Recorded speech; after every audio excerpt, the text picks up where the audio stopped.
But this is significant because they appear to have caught Cohen in another lie. And so far, there is no direct link proven beyond a reasonable doubt. The perfect defense. Donald Trump can say, of course I didn't know any of the details of the payments. Otherwise, I would have known that this guy's a thief. Breaking in the Manhattan trial of Donald Trump, Michael Cohen, when last we checked on him last week, his entire testimony was falling apart in the mountain of lies that he has created for himself. The prosecution's case is reduced to nothing. And now we're coming back for more today. Not only is Michael Cohen a liar, he's also a thief.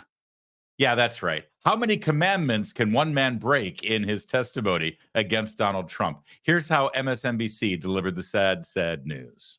Let me read for you the exchange between Todd Blanche and Michael Cohen. So you only gave him $20,000 and you took $30,000. Blanche, you stole from the Trump organization, right? Cohen says, yes, sir. Blanche goes on later on. He says, you did steal from the Trump organization based upon the expected reimbursement, correct? And he says, yes, sir. So again, that is breaking it out because essentially they walked through what it is that Michael Cohen actually paid Rentfitch. And this goes back to, Jose, what you were just talking about, in this brown paper bag, all cash. He came to the Trump organization, an individual who worked for Rentfitch, to collect this payment, $20,000, in which Michael Cohen paid out to this individual. The other $30,000 Michael Cohen kept to himself. Subsequently, why Todd Blanche is now saying, okay, so you stole from the Trump organization, correct? And Michael Cohen says, yes, correct. I believe what during this cross they're trying to get at essentially here is even during this time in which Michael Cohen contends that he was very loyal to the Trump organization, protecting the former president, protecting his boss at the time, a man he has worked with for so long, right, since 2007, who is seen more as a father figure even, that he would then subsequently steal from him because he felt as if he was not getting the appropriate bonus that he was due, that he was expected, guys. Certainly a big exchange there, I have to say, a momentous kind of exchange between Michael Cohen, Todd Blanche. Michael Cohen says, yes, I, in fact, stole from the Trump organization.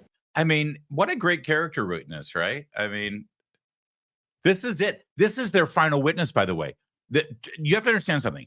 All of these things that are coming out about Michael Cohen, that you know, the phone call he was supposed to have made last week was actually a call to Trump's security person because he was being pestered by a 14-year-old prank caller, which is just the most glorious thing in the world, that Michael Cohen and the entire prosecution of Donald Trump is going to come down because a 14-year-old was making prank calls. And then he decides he wants to call Secret Service on the kid. So that whole story that he had said, where, I was really calling Trump about Stormy Daniels and the non-disclosure agreement. No, you were annoyed at a 14-year-old. So you got that lie breaking apart. And then today, when Michael Cohen on the witness stand in front of the jury admits that he's been stealing from Donald Trump. I mean, you know, part of the story here is that he was so loyal that he would do anything for Trump, that he would do anything Trump told him. Because it's like, hey, if this was wrong, why did you do it? Oh, because I would do anything that Trump told me to do because I'm so loyal to him. He's stealing from him. He's embezzling from him. So the whole rationale and excuse as to why he would violate the law as an officer of the court falls apart if he's actually violating his attorney-client relationship. He's already admitted that he taped him behind his back. He claims to protect him. That's a violation of attorney-client privilege as well as his client's privacy. So, but the point I'm trying to make is all of this is happening as the prosecution is making their case. All of these revelations for the jury are just happening with cross-examination, where Trump's lawyers are like, oh, okay, you've made your case with Michael Cohen. Let me just ask a few questions. We'll figure out who this Michael Cohen guy is. All of this has been revealed not as Trump is presenting his defense, just as the cross-examination of the prosecution's witnesses. Trump hasn't even started telling his story to the jury. I mean, this is a debacle, an absolute nightmare. You don't believe it? You heard the tone in our little MSNBC reporterette's voice, right? Let's really have some fun. How do you think CNN is dealing with this news? You know how. Correct. But this is significant because they appear to have caught Cohen in another lie, and this would be a lie to the other person who is allegedly part of this conspiracy, Alan Weisselberg, who prosecutors have chosen not to call because they believe that he would not testify, that he would plead the Fifth, The judge has urged them to bring him in anyway. They have not done that. So Blanche, once again, now focusing on the retainer agreement. What this also does is it puts the onus on Michael Cohen. It was Michael Cohen who arranged this scheme, the repayment scheme. If he's the one fudging to Alan Weisselberg and lying about this and twisting that, it puts more of it on him than either Weisselberg or certainly on Donald Trump. And so far, there is no direct link proven beyond a reasonable doubt to the defendant in this alleged conspiracy. There is a lot of evidence that has been presented. There's testimony from Michael Cohen. There's testimony from others about conversations.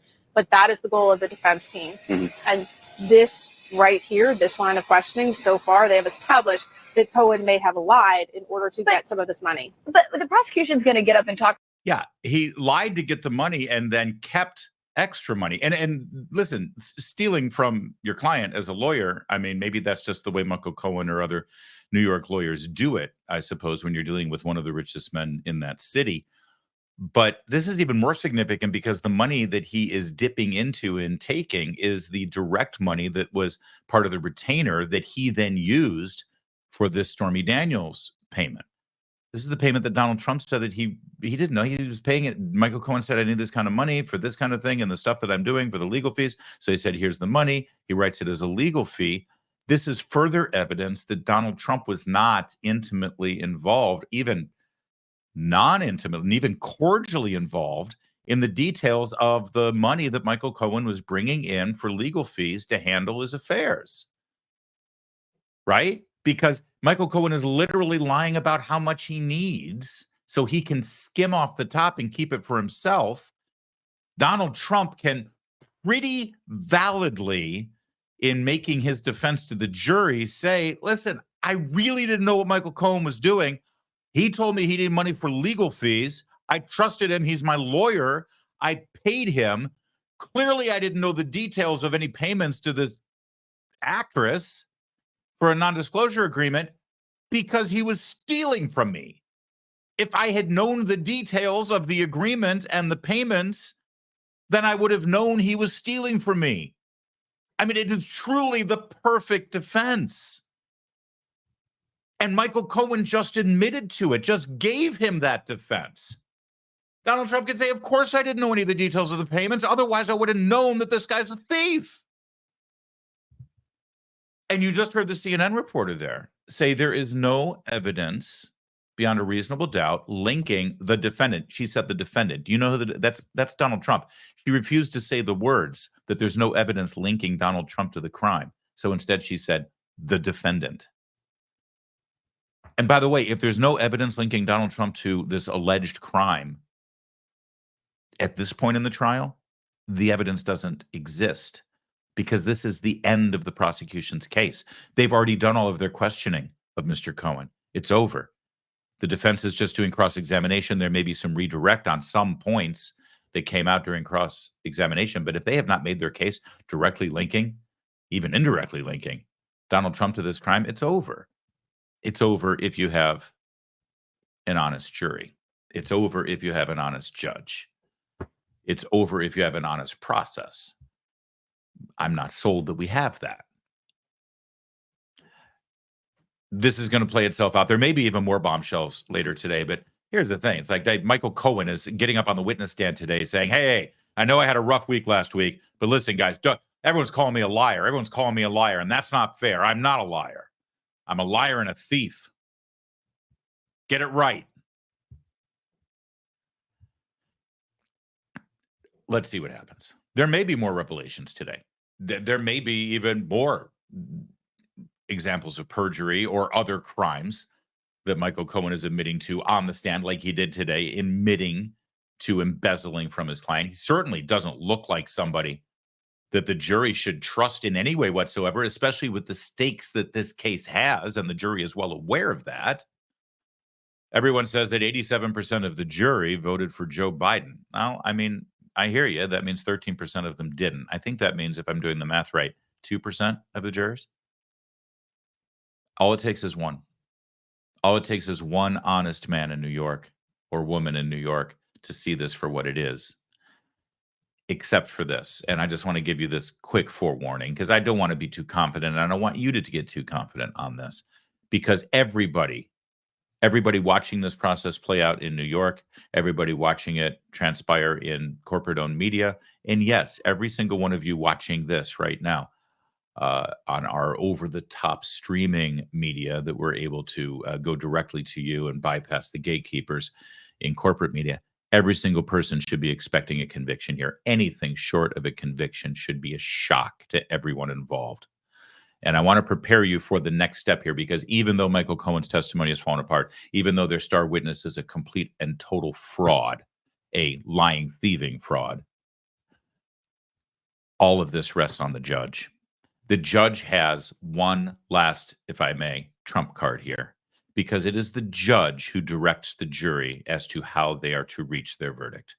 It is the most powerful thing a judge does in a jury trial. Ask any lawyer, they will tell you this. It's all about the jury instructions. And after the Trump team puts up their defense, then they will have hearings about the language of the jury instructions. And that's really where this case is going to be decided, if it hasn't been decided already.